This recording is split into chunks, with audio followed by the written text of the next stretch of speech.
40 years. That's a long time to be helping people improve their lives through literacy skills. Now, if you live in Brome-Missisquoi or the Yamaska regions of Quebec, and you or someone you know could benefit from this type of support, stick around.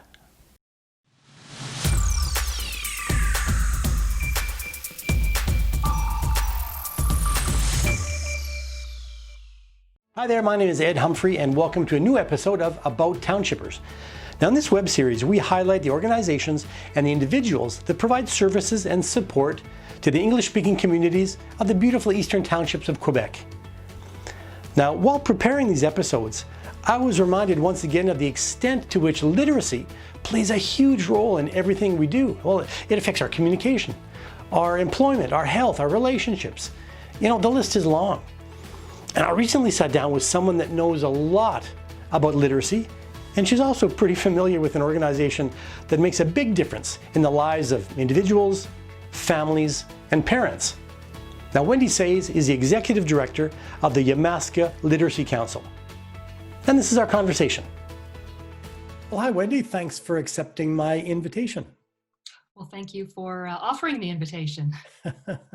You know, I want to start off today with a bit of a quote that I actually got from your website. Literacy is not just about reading. Now, with that in mind, it would be great if you could tell us what your organization does and what kind of services you offer. Well, first, before we talk about what the council does, yes, the quote, we often talk about literacy being more than words, because once upon a time in Canada's not too distant past, we used to look at literacy as being, you know, a skill. Say if you had grade 9, you were considered literate, and if you didn't, there was sort of that line in the sand, and it was all about whether you could read or not. But we now know that it's not whether you can read or not read, it's how you can use the information that you read to do the different tasks that you need to do in your life. So it's how you use those words, not so much whether you can or you can't. Because it really touches every aspect of our lives, doesn't it? Oh, it touches our health. It touches, you know, our participation in the community, whether we can understand how to vote, how we help our kids, how we get a job, how we keep a job, how we retrain for a job, how we adapt during a pandemic. All of those things come into play for literacy. So if I felt that I had some type of a literacy need and I knocked at your door or I phoned you, what would the process be to be able to help me? So the first step would be a conversation with one of our staff members. You know, how did you hear about us? You know, what specifically are you interested in doing? We would set up a first face-to-face meeting. Our programs are all based on each one, teach one, sort of that face-to-face contact, which has created some interesting complications right now. So the first step is a meeting, and it's really sort of an informal discussion to gather from the person what their needs are, you know, what they're really good at, what they like to do, what they need to be able to do that they can't right now, when they're available, you know, where they live, all those sorts of considerations. Do they have transportation? Do they need childcare? And so once we get through sort of the beginning logistics and through a conversation, usually there's, you know, a cup of coffee or tea or something to put them at ease, because oftentimes when people first present themselves to a literacy council, maybe they haven't shared that they've struggled before, or they feel embarrassed by it. So we just have a general conversation, and I get a lot of information from that conversation without sort of firing off questions. Then the next part, I ask them if they're okay if we do a little bit of an assessment, because we reach a range of people starting at the very beginning, people that say didn't know the letters of the alphabet or the sounds that they make, up to maybe about what we would consider a grade 7 or 8, secondary 1 or 2 level, because once somebody has those skills, then they are able to continue on, you know, in a more formal adult literacy or adult education program. So I make it clear that nothing we do is a test. I don't share the information, you know, with anybody. It's just to give us an idea of what level of materials would work best for them. So after we do that, and depending on the student's comfort or how nervous they are, sometimes people will say, I'd rather not do that because they're nervous for you to see that they are struggling with it. So oftentimes they'll say, oh, I can't do that, when in fact they can do quite a bit of it, and you only find out later that they can do more than what they initially present as. So that first meeting is always interesting, but it doesn't give you a complete picture because, you know, they're stressed, they're anxious. So after that, I look for a volunteer tutor that has been trained by Yamaska Literacy in our training program, that is available at the time that the student's available. Geographically, they're, you know, I try not to match somebody from Mansonville with a student in Granby, because people travel to locations. So I try to, you know, take in the geography and the availability. And sometimes, you know, having trained the tutors, you kind of see who you can see working with whom. And then I would set up a meeting with the three of us, the student, the tutor. I would bring some materials to that first session just for them to have a kind of a jumping off point. At that meeting, they would set the time that they were going to meet, and they would make sure that, you know, if one of them couldn't attend, how they would get in touch with the other person. I always find a place in the community that's quiet but public, like a community center or a library, or, you know, an office at a church or something like that. We don't encourage people to work out of other people's homes. You know, back in the day, that was quite common, but that's something we don't do anymore. And then the student and the tutor meet at their own pace. And if they need materials, they get in touch with us. If they need support, if something in the tutoring situation isn't working, they're, you know, facing a challenge, they get in touch with us, and we just go from there. And students can stay with us for a very short-term goal. We have some students that just want to practice the driver's handbook. They want to get a driving test. So that might be a more short-term goal, depending on what their reading level is, because the manual itself is not that easy to read. For common mortals, it isn't. Yes, yeah, especially because it's translated in Quebec. So sometimes you read the English and you think, I don't know what that means or says. And then we have students that are with us on a more long-term basis, and they have regular different needs that they meet. Now, you'd mentioned geography a bit earlier. Now, Yamaska Literacy, if I'm not mistaken, you guys serve Bromissisquoi, but do you have people coming in from other areas as well for your services? We also cover Haute Yamaska. So we have a huge territory. We cover what used to be, well, it's now called the western section of the Eastern Township School Board, or what used to be the District of Bedford School Board, you know, back when the council was first formed. So it's a very large territory, and every year we ask for more funding from the ministry to be able to cover our territory, you know, in a more realistic way. But this past year, we opened an office in Haute Yamaska, and that's been a goal of ours probably for a decade. So we opened it, and it was open for 2 months, and now it's closed temporarily. But yes, we do have an office in downtown Waterloo. Okay. And you guys have been offering these services since about 1981, so that's over 30 years. And it'll be 40 next year. 40. I mean, I was looking at 34. That's right, 40. I was thinking, when did I graduate? Okay. Oh, so I kind of underestimated. Now, have the needs, since you've been there, have you noticed that the needs have changed, or the requests for assistance, have they been changing, or are they always fairly the same? What's your opinion on that? People that struggle at the base level, you know, we talk about literacy being on a scale of 1 to 5. The people at the first level, you know, although technology plays a larger part, definitely, you know, that has made a difference. We see now people are less likely to walk through our doors and say, you know, I want to join a literacy program because I have a problem with literacy. They might say, you know, I need to find a job and I'm not sure how to go about doing that. I don't really know how to write a resume. Or, you know, maybe somebody in their life is no longer there and they're now responsible for writing checks or doing banking. So it's more, we see it attached to a specific need. So very task specific, which opens the door to other, unveils, I guess, other challenges. Absolutely. Oh, okay, I see. Yeah.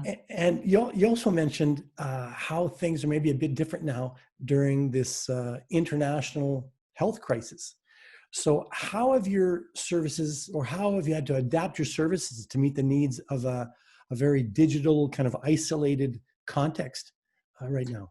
Yeah, well, one of the things, and I've been sharing this with literacy programs in Ontario, and I was on a call with some practitioners in New Brunswick and Nova Scotia yesterday, and everybody is saying the same thing, everything is online, all the information is online, but the people that we reach who need our services, many of them don't have the skills to function online.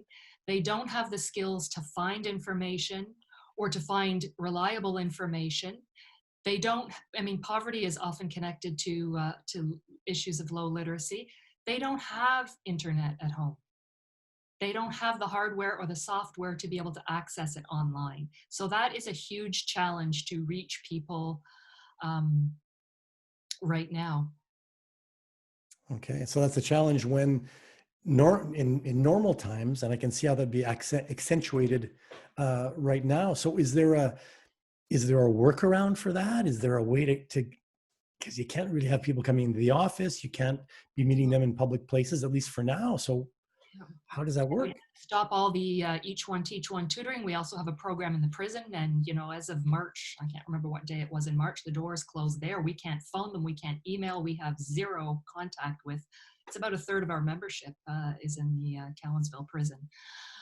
So some of the things that we are trying to do is to promote to our volunteers, get in touch with your student, find out. I mean, most of what we're hearing, people are concerned with, they're worried about their kids going back to school. They want information around making decisions around that. Yeah. People are worried about food security. They're worried about income support. They're worried about what's going to happen, to their lease if they can't pay. Those kinds of issues. People are not phoning us and saying, I want to brush up on my literacy skills. The ones that we have reached, are literacy learning is not, ironically, it's not right up there on their list, but in the same sense, it's what they need to manage right now.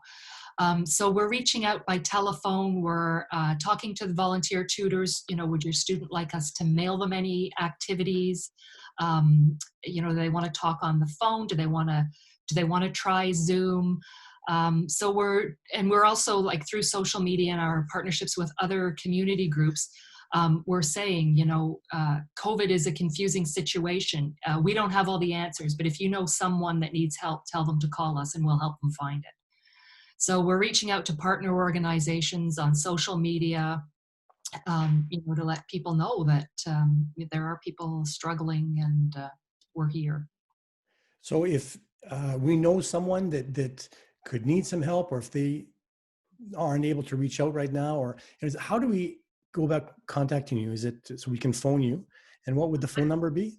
Yeah, I think the question is not if you know someone, the question is you do know someone, because if we consider that 1 in 5 adults struggles managing information because of low literacy, I mean, they're not going to say, I can't read very well, so I don't understand this. So we all do know people. We all come across people. Okay. So if they want to get in touch with us, that was your question, right? How do they reach us?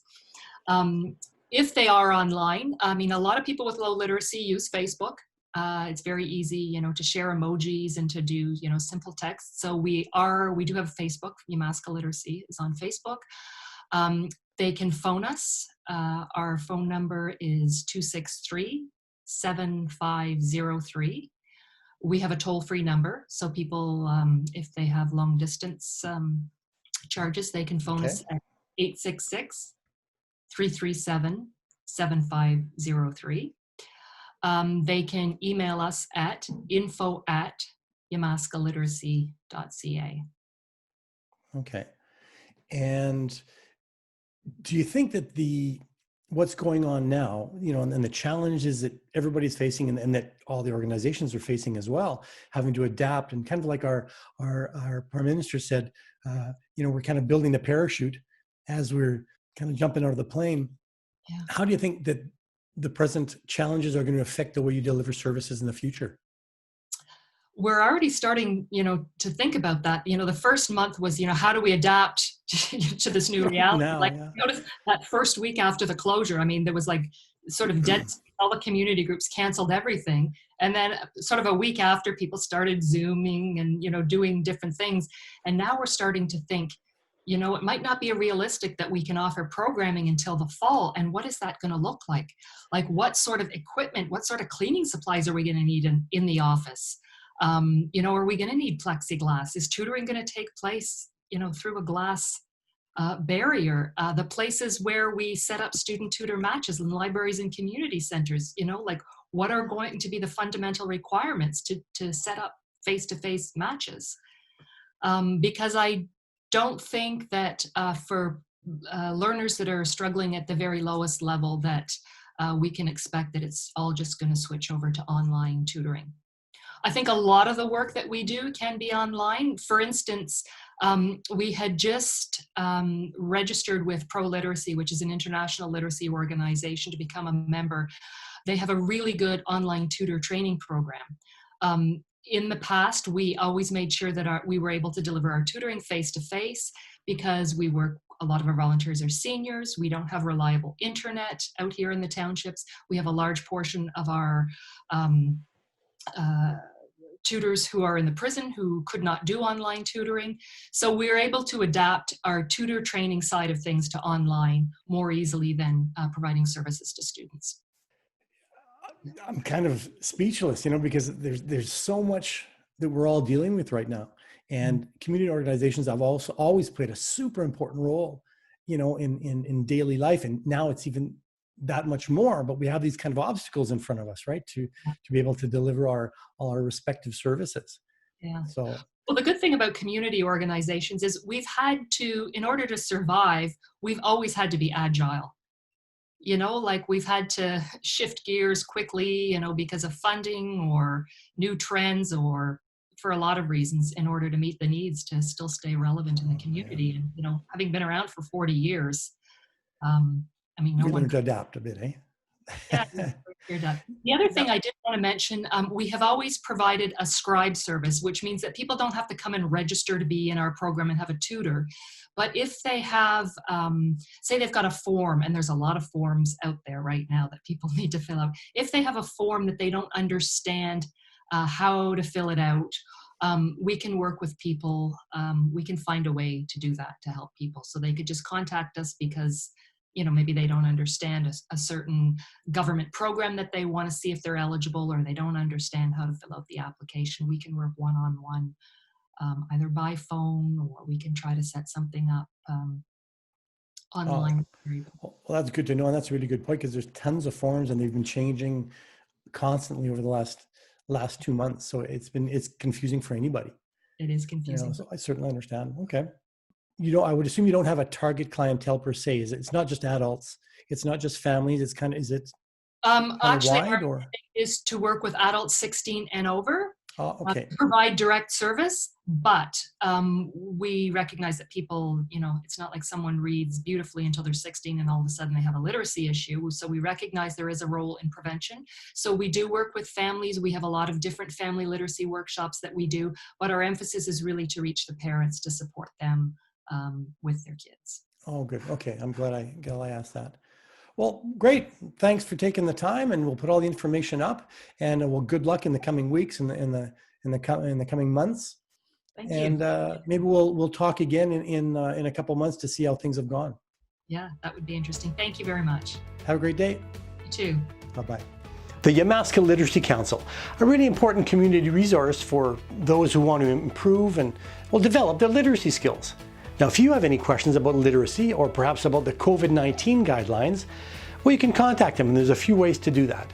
Well, they have a local phone number and a toll-free number. They have a Facebook page. You can visit their website, and you can contact them through email. Now, my name is Ed Humphrey. Thank you very much for being with us today, and keep your eyes peeled for the next episode of About Townshippers. Take care.